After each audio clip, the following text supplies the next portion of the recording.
Salamat sa kapangyarihan ng mahiwagang hangin.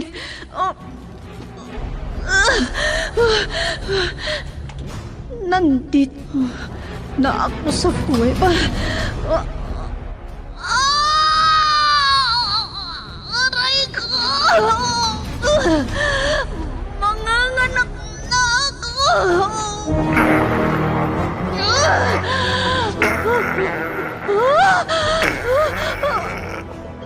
Bayawak!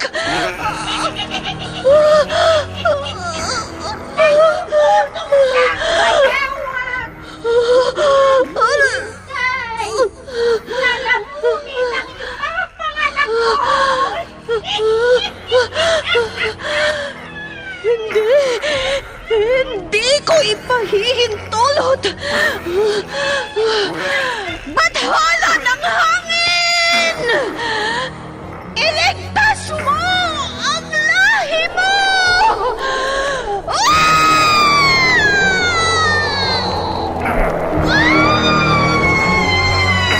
Bakit hindi mo sinakmal ang sanggol?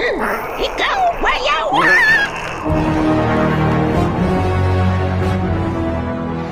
Immortal. Kasaysayan ng isang dayuhan na hindi mapagtanto ang pinanggalingan. Punong-puno ng pakipagsapalaran ang kanyang buhay mortal sa likuran nang hindi niya alam ang kanyang pagkakakilanlan. Ano ang kanyang pakay sa mundo ng tao? Immortal! Naiibang nobela na inyong mapapakinggan sa oras na ito mula Lunes hanggang Sabado. Nobela at sa panulat ni Leti Astudillo Aquino at sa direksyon ni Lubimin Aquino Sr.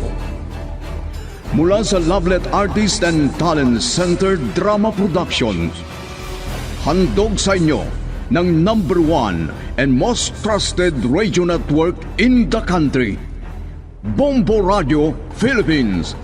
Basta Radio Bombo! Immortal!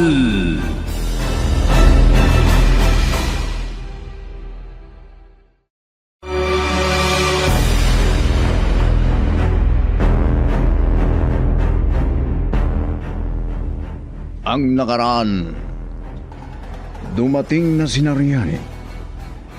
Masaya si Madam Shona at gusto nitong bibisitahin nila sa bahay nila para makapaglaro sina Aris at Amar. Pero wala si Amar dahil walang magbubukas sa gate at inakala nilang walang tao. Nag-alala si Ador dahil hindi na pinagmamaneho ni Gaton at laging gabi na kung dumarating. Dahil dito, naisipan ni Ador kung ano ang kanyang gagawin para hindi aalisin ni Gaton bilang driver nito.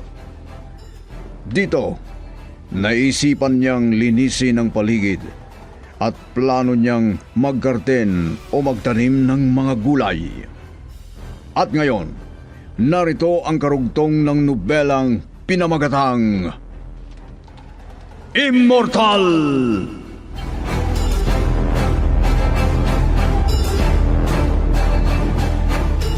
Ador, ihinto mo muna yung ginagawa mo.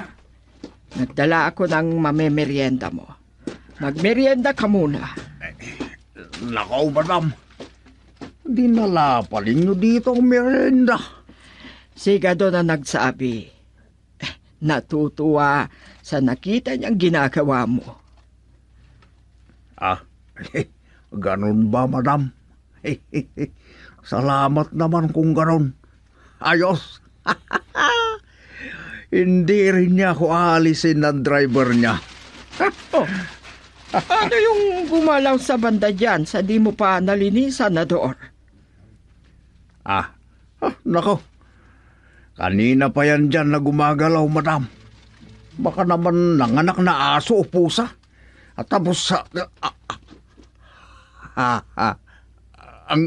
ang laki. Ano ang malaki? Buhaya! Buhaya, madam. Buhaya nga. Ay, at ano pa ang ginagawa mo, Ador? Umalis na tayo dito! Ay!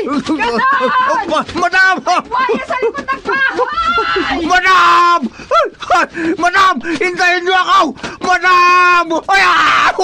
Buhaya! Buhaya!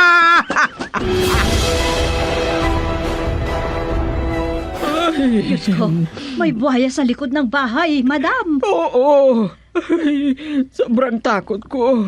Ay, Diyos ko, takot na takot talaga ako. Ay, mabuti na lang at hindi ako nawalan ng malay. Ay, Madam, buhaya nga. Nandiyan na si Ador. Ano, Ador? Ang laking buhaya.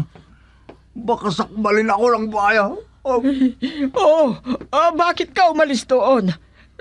Nakita na ba nila ang buhaya? Hindi ko alam, madam. Hindi na ako bumalik roon. Natatakot na ako. Bahala ng mga tano na pulis. Ay, duwag ka naman pala, Ador. Para kang hindi lalaki. Nako, pagkaduwag ang pagtakbo sa kamatayan. Lalo na at buhaya na napakalaki. Ay, ang laki ba naman? Kayang-kaya na akong sakmalin. Ay, sa bagay nga. Pero... Pero, buhaya na yun. At yun ang sumakmal sa bata. Ano? At tama ang sinabi ko noon na baka sinundan niya si Ares. Yun na yun. Uy, madam, wala nang iba. Ador! Yun na ang nakita ni Ares at sumakmal sa batang kasama niya. Ay, Diyos na mahabagin. Ibig sabihin, sinusundan niya si Ares. Pwede, madam. Pwedeng ganyan. Ganun na nga.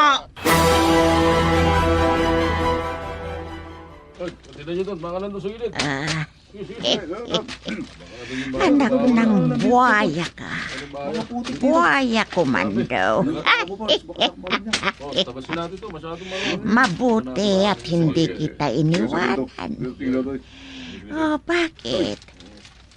Hindi mo kabisado ang magic word mo?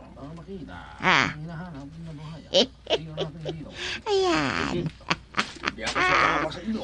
Naging mali kang bayawa. At mas malaki ka lang sa butiki. Ay, anak ng buhaya ka talaga, oh. Paano na kung wala ako? Di nahuli ka na sana nila. Ay, wala ka na sanang kawala. O baka naman binaril ka pa. O sige, dito ka lang sa bayong ko, ha? Hindi tayo aalis dito. Magmamanman tayo. At titingnan kung ano ang gagawin nila.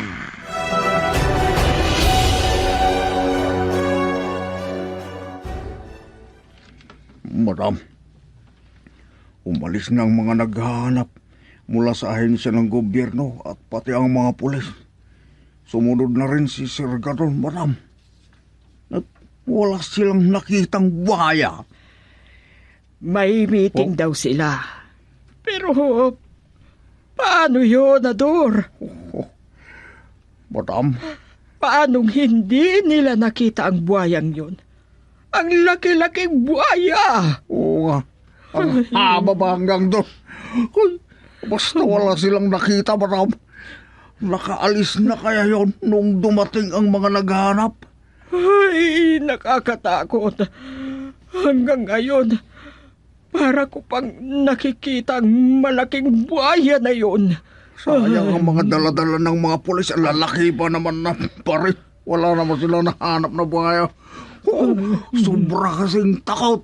At hiyaw natin kanina na nakakita sa anak ng buhaya na yun. Kaya yun, tumakbo rin agad.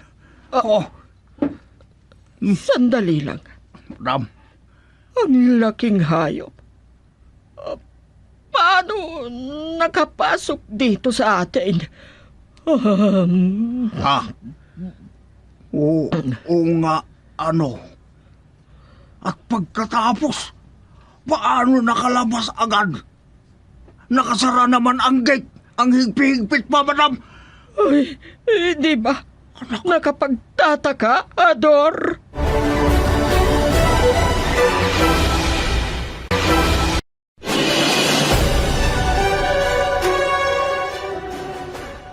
Kung ganun, wala nang problema, sir.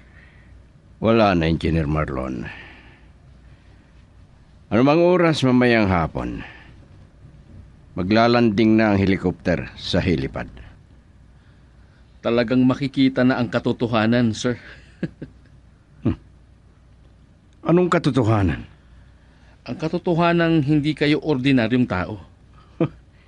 Ano bang pinagsasabi mo, Marlon?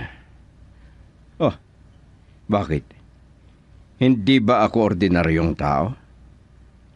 Tao ako, gaya ng nakikita mo. May kakaiba ba sa akin, sa inyo? Ang ibig kong sabihin, makikita ang katotohanan na mayaman at sobrang yaman ka, sir. Hindi lang basta milyonaryo, kundi bilyonaryo. Marlon, Simple kayo kasi na nakikita ng mga tao. At sinong mag-aakala na super yaman nyo pala, na isa kayong bilyonaryo pala? pwedeng totoo ang sinabi mo, Marlon. Yan naman kasi ang katotohanan, sir. Kaya na lang sa akin. Matagal na rin tayong magkasama. Hindi ko akalain na ganyan kayo kayaman. Nakakapagtaka ba? Oo, sir. Talagang nakakapagtaka. At kahit tauhan nyo lang ako, nais kayong paalalahanan. Anong paalala yan? Maraming mapagsamantala sa kapwa nating tao, sir. Hindi ko naman sinasabi na hindi mo alam, pero iba na ang nag-iingat. Huwag kang magtitiwala sa mga taong hindi mo kilala. Baka mamaya, niloko ka na pala. Marlon? Na kapag natauhan ka, dinanakawan ka na pala. Maraming salamat sa paalala mo, Engineer Marlon. Maniniwala man ako na hindi ka kagaya ng mga taong sinasabi mo. Magtiwala ka sa akin, sir. Mula nang nagkakilala tayo, naramdaman ko na ang kabaitan nyo. Ibinigay nyo na ang lubos na inyong tiwala. At dapat lang napalitan ko rin ang kabaitan. Marlon? Wala akong kahit konting pagsisisi na naging kasama kayo. At maraming salamat sa pagtitiwala nyo sa akin na katiwala nyo.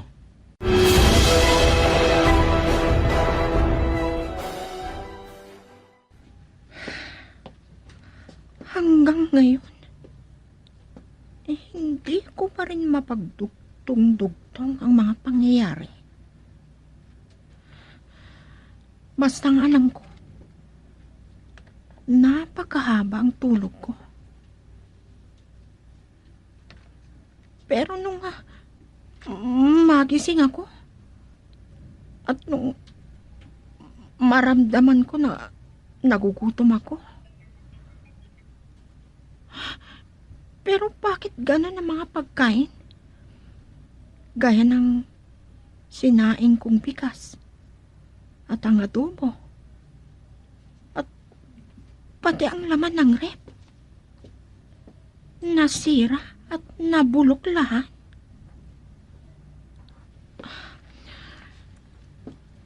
Maliban doon, ang loob ng bahay at ang mga gamit puno ng alikabok. pati ang sahig. At may agiw pa ng gagambang kisame. Pati ang mga madudumi naming damit. Mga damit namin ni Amar. Bakit hindi kinuha ng stay out na labandera? Matawagan nga ang labandera. Ador, gustong-gusto na ni Aris. Gusto na niyang makipaglaro kay Amar. Madam, Tinawagan ko na si Gadon. Pinaalam ko sa kanya na pupunta tayo sa bahay ni Nariani at makikipaglaro si Aris kay Amar. ilabas ko na ang kutse, madam. Oo, tamang-tama. Nabihisan na ni Masa ang mga bata. O sige na, gumalaw ka na. Opo, madam.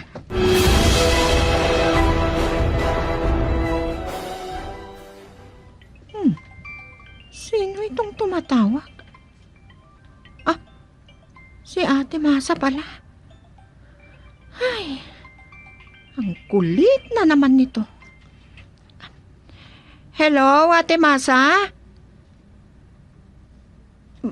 Bakit?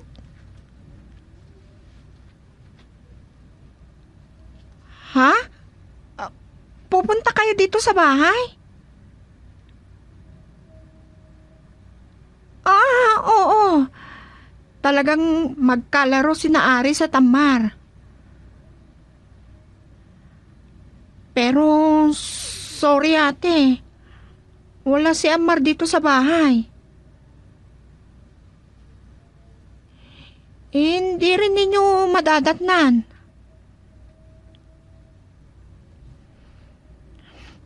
Hindi ko nga alam.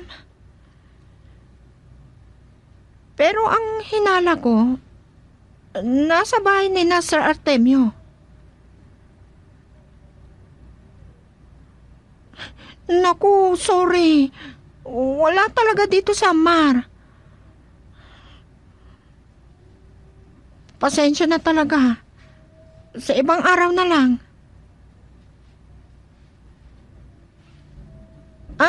Ganito na lang. Tawagan ko si Sir Artemio. At tatanungin ko kung nandun si Amar. O sige.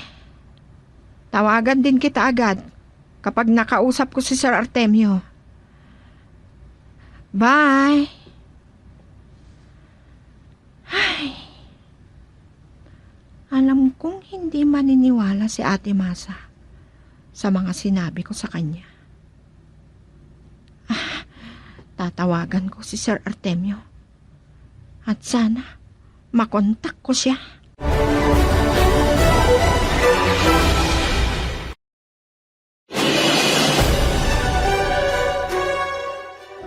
Ay, masama ang loob ni Aris. Noong sinabi ko na hindi tayo matutuloy na pupunta kina Amar. Excited kasi at nakabihis pa naman na. Dalhin pa sana ang espada niya na laruan. Ay, sana nga. Makauwi na rin si Amar mamayang tanghali. At itutuloy din natin ang pagpunta doon para hindi naman mawalan ng gana si Aris. Ayaw kong sasama ang loob ng apo ko. Oo, madam. Gusto niya kasi maibigay lahat ang gusto niya. Ang Aris na ito, madam.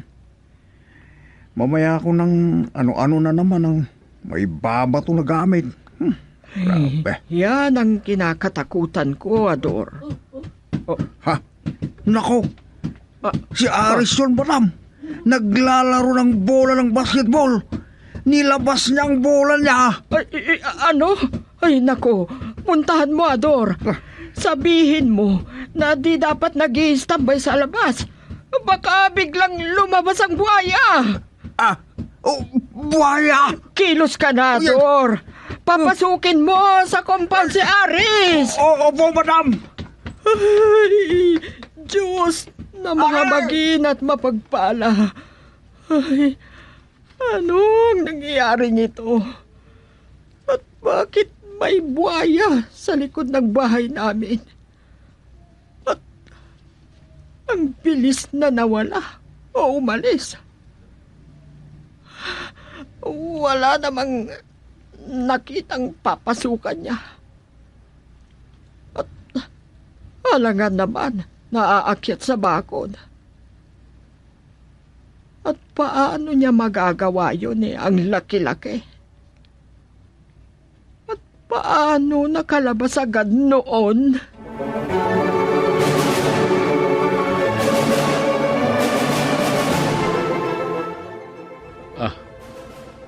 Kanina pa paikot-ikot ang helicopter na yon.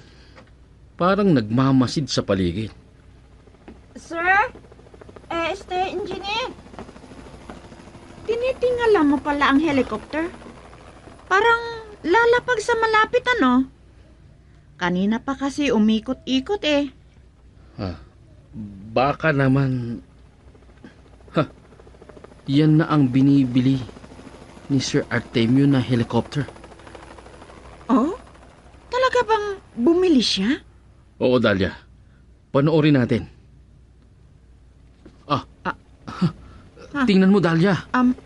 Bumababa at dito sa helipad ng bahay ni Sir Artemio. Nako! Ang ganda, engineer! May helicopter na si Sir Artemio. Ay, talagang mayaman!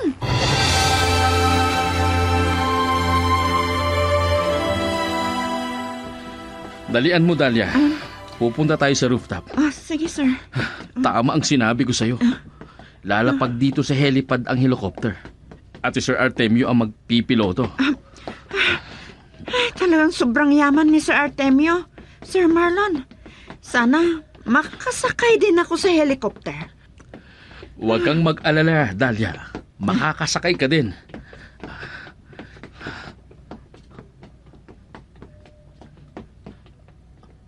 Sabi ko na nga sa'yo. Si Sir Artemio ang piloto. Ay, oo nga, sir. Merong kasama si Sir. Mukhang si Amar. Ay, oo nga. Uy, ang galing naman. Mabuti pa si Amar. Nakasagay na kaagad sa helicopter. Ikaw ba naman ang may ninong na bilyonaryo, Dahlia? Oo nga. Ang swerte naman na bata. Halika na. Lapitan natin sila. Sige, Tara. sir.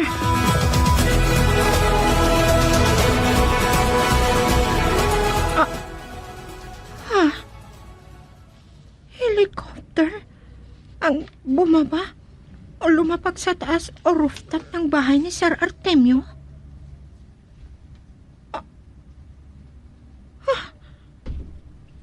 Si Sir Artemio ang nakita kong bumaba.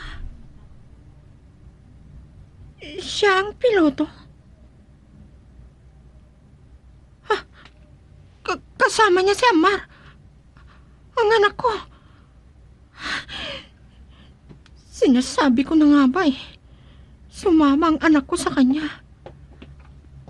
Pero, bakit ang helicopter na yan? Amar, anak! Hindi ako narinig ng anak ko.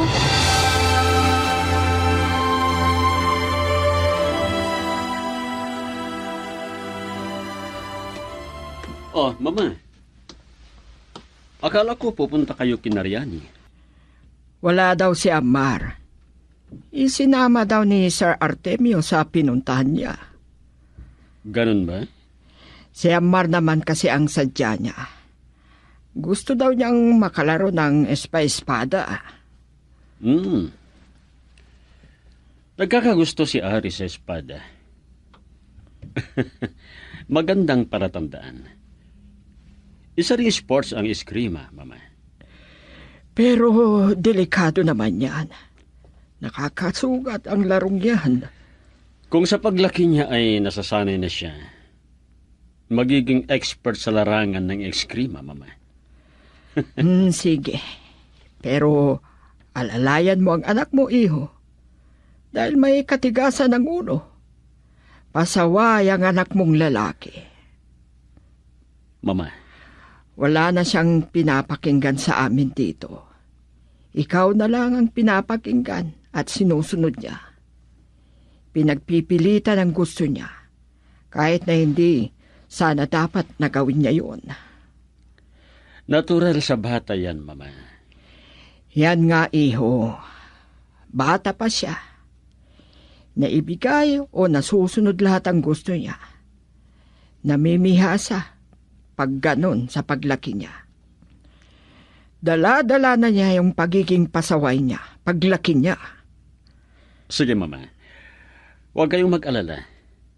Lumaking masunurin si Aris. Hindi mangyayari ang kinatatakutan niya. Mabuti kung ganon, iho. Sa bagay, hindi ka naman naging barumbado o loko-loko. Ganyan ka rin nung bata ka. Nasusunod lahat ang gusto mo. Wala kayong pinagkaiba ng anak mo na si Aris. Opo, Mama. Kagaya ko si Aris. Pasaway ako nung bata ako. Nasunod lahat ang gusto ko. Pero wala naman na kayo sigurong masabi sa akin ngayon. Iho, Nakapag-aral ako. At ngayon, isa na akong tinitingalang opisyal ng gobyerno. may gusto pa sana akong ipaalala sa kanya. Pero di na bale. Alam kong may nais pa kayong sabihin sa akin, Mama. Wala na, iho. Tama na ang mga sinabi mo. Inaasahan mo naman at nagtitiwala ako na lalaki si Aris na kagaya mo.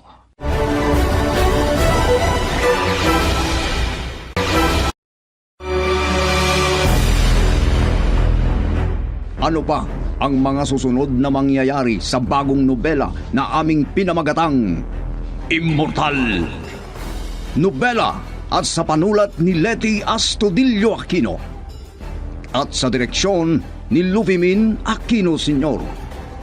Mula sa Lovelet Artist and Talent Center Drama Productions, inihandog sa inyo ng #1 and most trusted radio network in the country, Bombo Radio Philippines.